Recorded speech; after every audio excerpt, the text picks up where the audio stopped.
கடையில் கொடுக்குற sweet boxes உங்கள் வீட்டில் வேஸ்ட்டாக இருக்கா? இன்னைக்கு என்னெல்லாம் பண்ண போறாரு? அதை யூஸ்ஃபுல் திங்ஸாக மாற்றலாமா? ரொம்ப பில்டப்லாம் கொடுக்கலங்க, கோலம் போடுற அச்சா தான் மாற்ற போகிறோம். எப்படின்னு பார்க்கலாமா? ஃபஸ்ட்டு உங்கள்கிட்ட இருக்க வேஸ்ட்டான பாக்ஸஸை எடுத்துக்கோங்க. மூடியோடு இருந்தால் இன்னும் கொஞ்சம் யூஸ்ஃபுல்லாக இருக்கும். ஏன்னா அந்த பாக்ஸோட மூடியை அடியில் வச்சு தான் அந்த பாக்ஸில் வந்து கோலமாவை ஃபில் பண்ணணும். அப்போ தான் கீழே கொட்டாமல் நம்மளால் ஃபில் பண்ண முடியும். அடுத்தது நம்மளுக்கு எந்த சைஸில் ஹோல்ஸ் வேணுமோ அதுக்கேற்ற மாதிரி ஷார்ப்பான ஒரு ஊசி எடுத்துக்கோங்க.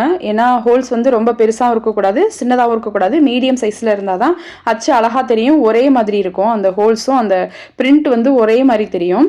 அடுத்தது ஹோல்ஸ் போடுறதுக்கு முன்னாடி எந்த டிசைன் வேணுமோ அந்த டிசைனை வந்து ஸ்கெட்சு இல்லைனா மார்க்கரில் வரைஞ்சிக்கோங்க. ஏன்னா அந்த வரைஞ்ச லைனில் தான் நம்ம வரிசையாக ஹோல்ஸ் போட போகிறோம். இப்போ நான் வரைஞ்சிருக்க மாதிரி பாக்ஸோட வெளிப்பக்கத்தில் வரைஞ்சிக்கோங்க. அப்போ தான் உங்களால் ஈஸியாக வரைய முடியும்.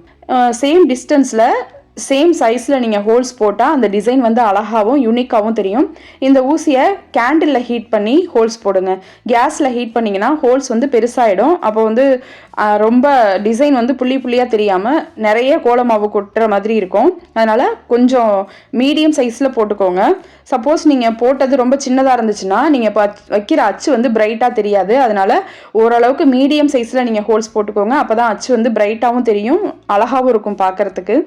இது மாதிரி என்னென்ன டிசைன் வேணுமோ எந்த டிசைன் வேணாலும் நீங்கள் வரைஞ்சி இது மாதிரி ஹோல்ஸ் போட்டு யூஸ் பண்ணிக்கலாம். நான் இப்போது 2 டிசைன் தான் இதில் வரைஞ்சி உங்களுக்கு காமிச்சிருக்கேன். இந்த அச்சு இருக்க பாக்ஸில் கோல மாவு ஃபில் பண்ணும்போது நான் அடியில் மூடி வச்சு தான் ஃபில் பண்ணேன். ஏன்னா அப்போ தான் மாவு வந்து கீழே சிந்தாமல் நம்மளால் ஃபில் பண்ண முடியும்.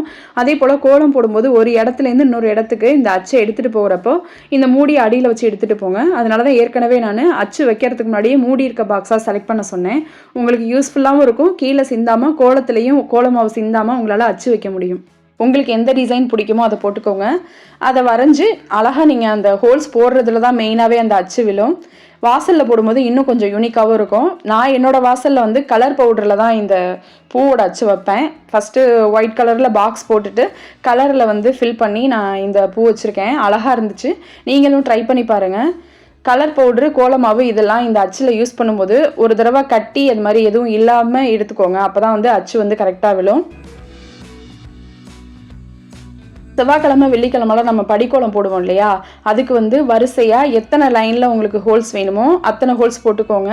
5, 7, 9 அந்த மாதிரி எத்தனை ஹோல்ஸ் வேணுமோ அத்தனை ஹோல்ஸுக்கு வரிசையாக ஹோல்ஸ் போட்டுட்டு அதுக்கப்புறம் நீங்கள் படிக்கோலம் போட்டு பாருங்கள், ரொம்ப அழகாக இருக்கும்.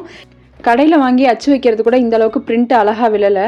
இப்போ நான் பாக்ஸில் வச்சுருக்கிறது அச்சு அழகாக பிரிண்ட் அழகாக விழுந்திருக்கு. நீங்களும் இந்த டிப்ஸை ஃபாலோ பண்ணி பாருங்கள். இந்த டிப்ஸ் உங்களுக்கு யூஸ்ஃபுல்லாக இருந்துச்சுன்னா லைக் பண்ணுங்கள். என்னோட சேனல் இன்னும் சப்ஸ்கிரைப் பண்ணாமல் பார்த்துட்டு இருந்தீங்கன்னா சப்ஸ்கிரைப் பண்ணி பெல் ஐக்கானை கிளிக் பண்ணி ஆளுங்கிற ஆப்ஷனை செலக்ட் பண்ணிக்கோங்க. தேங்க்ஸ் ஃபார் வாட்சிங்.